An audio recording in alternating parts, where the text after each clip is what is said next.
pumunta sa departamentong ito na tayo ay papalakas pa at para mapwersa sila na tugunan ng ating mga hinaing at hindi nila patatagalin ang ating laban. Mga kasama, sana sa pagbalik natin dito sa susunod na hearing, dapat hikayatin natin ang ating mga kasama sa sumama kasi dapat tayo ay magtulungan sa ating laban, hindi lang tayo lang o mga ilan lang, dahil tayo ay manggagawa ng adban na nakaranas ngayon na 5 buwang walang pasok at walang kinikita at para ipantuto sa ating mga anak.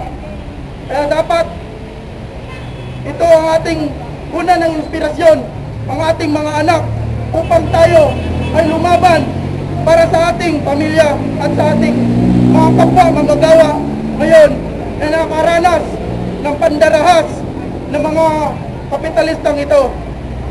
Kaya mga kasama, huwag tayong manghinaon o manghina na tayo ba harapin ngayon o hindi.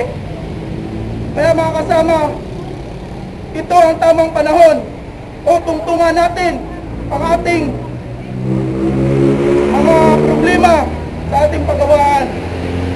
Dapat natin kumbinsihin pa ang mga manggagawa sa katabi nating pabrika na lumaban na rin sila dahil sila naman ay nakakaranas ng panggigipit o pambubusabos ng kanilang kapitalista. Huwag silang matakot dahil kung matatakot sila, tuloy-tuloy ang kapitalistang makikinabang at magbusabos sa kanila.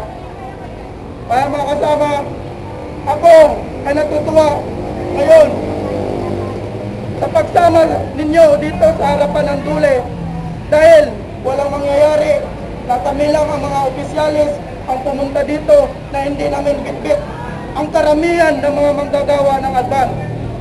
Kaya mga kasama, ako taas kamaong nagpupugay sa lahat ng manggagawa at maraming salamat po.